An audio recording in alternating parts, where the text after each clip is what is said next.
Hey guys, this is Tauna, and today we finally have the deck list for Secret Lair. Everyone's invited. So this is a new Secret Lair coming out that is going to be 199.99 USD. It's going to be going on sale on May the 12th, so we're looking about a couple weeks away for this.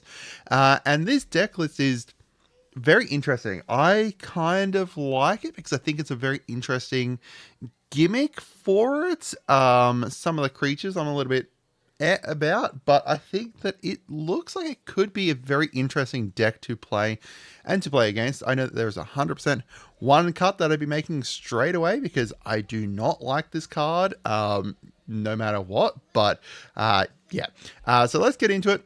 Our commander here is Morophon the Boundless. So he has Changeling, and when he enters, choose a creature type.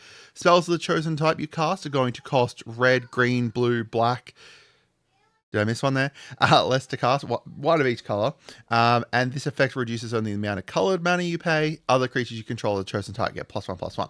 So he is going to be leading this kind of changeling tribal deck. And this deck is all going to be based around having a lot of different anthems, a lot of different things that kind of synergize well together, and basically bring in all different kinds of changelings, which is really cool.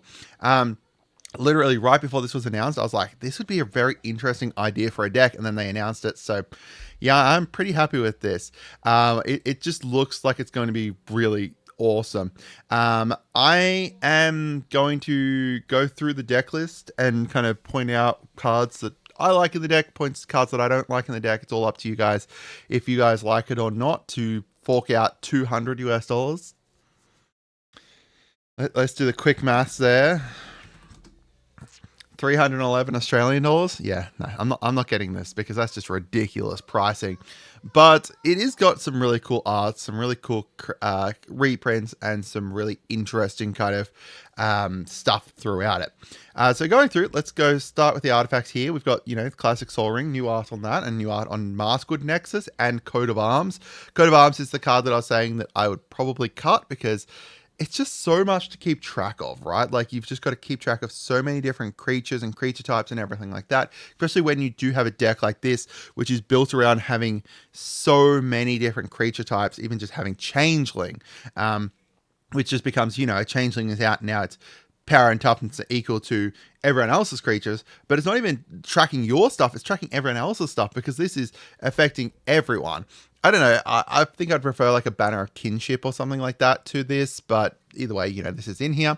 We also got Realm Breaker, the Invasion Tree, which is assumably in here to fetch your whole deck of Praetors, because search your library for any number of Praetor cards, put them onto the battlefield, then shuffle. So that's like a big finisher, I guess. You pay 10, you tap it, you sacrifice it, and then you're going to go search for any number of your changelings and put them all out onto the battlefield, which is pretty cool. Into our creatures here, and you're going to quickly notice that all the creatures are just changelings. Or a lot of the creatures are changelings.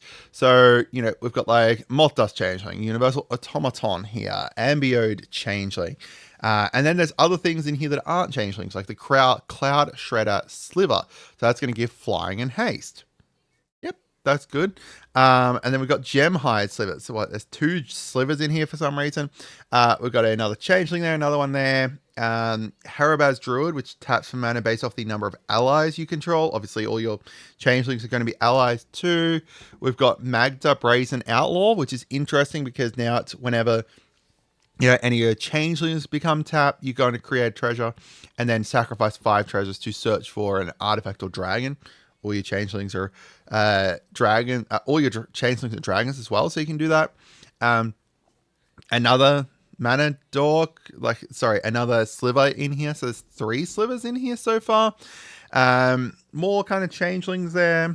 Unsettled Marina's not a too bad, reprint there. The Shape Sharer hasn't been reprinted in a bit. $6.36 currently. Pay 3, target shapeshifter becomes a copy of target creature until your end of turn. That's not too bad because, we've got a bunch of shapeshifters in here that will work well with that. The Bloodline Pretender, I love Bloodline Pretender, so I'm happy that's kind of seen here. Yeah, most of it's, as I said, changelings or like banners and stuff. Brennard works really, really well here because all of your changes are going to be golems. You got Bruce Tal here to synergize with Oxen. So now all your changelings have double strike as well. The Kinsbale Cavalier there, though, does the exact same thing, except it does less because it doesn't do that second bit there. Yeah, I don't know about that. Like, I guess this is mostly in here because one, it hasn't seen a reprint in ages, and two, because it's now like just funny things. There is a lot of things that you can potentially kind of cut in here to add in better banners and better kind of things to synergize well with your changelings and stuff. The actual changelings themselves, I think, are okay, but it's the other stuff that kind of is in here that's like, you know, Sophia's in here that does some tiny stuff with dogs. Like, it does some decent stuff with dogs, but just not enough that I think that it's worth it. I think you're better off kind of with something else instead of Sophia, potentially. And then we've got, like, you know, Tender Shoot Dryad and Avenger of Zendikar, both getting some great new art there. And Tazri to enable you to be able to get some more cards out. Yeah, so it's not too bad. Like, you know, I guess you've got the Rookeramel biologist here that's going to make it so that your slivers can then become changelings, which kind of helps with the fact that there's multiple slivers in here too, to kind of synergize well with the rest of the deck then. Our enchantments in here, we've got Bitter Blossom getting a reprint, which is great. New art too. Black Market Disconnection's a really great reprint. Arcane Adaption's not too bad as well. Double Down's pretty good because all of our creature cards will be outlaws too. And Kindred Discovery in here as well. Actually, you're surprised it's not a Reflections of Litjara. Maybe because the Double Down's slightly better than that. Maybe. Yeah, I guess because of the Double Down's slightly better than that. Our instants are not great. We've got a couple instants in here that are just in here because they are changelings with the Shields of Velas Val and their Nameless Inversion. Beyond that, though, you know, Kindred Summons is an amazing reprint in here. So definitely, you know, some worthwhile stuff in there as well. Our actual lands, not too bad. And then our sorceries are kind of bland and normal, kind of the two best board wipes that we can get when we've got creature type decks, and then stick together to work well with the rest of our deck to kind of have an additional kind of side board wipe there too, some ramp, and then Distant Melody to get a huge amount of card draw. So overall, you know, I like the deck. I think it's good. I think it's got a lot of nice reprints in here. It is nowhere near worth $100. Nowhere near. Even the reprint value is sitting up here at 150. And keep in mind that is excluding the cards that I've changed over to the Secret Lair versions of them. I don't think that you're kind of hitting 200, maybe close to 200. Yeah, I guess with the Kindred Summons, it's probably $200-ish of reprint value. But you're going to also need to pump in probably about $50 of cards, I'd say, to be able to kind of upgrade it and make it better.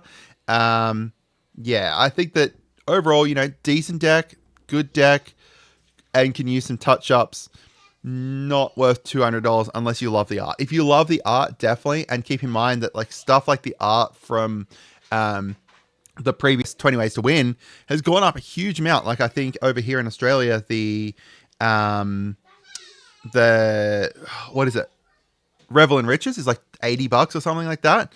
So there's definitely going to be value in the regards to the art, and the art is just great. So yeah, let me know what you guys think. Have a great day, and goodbye.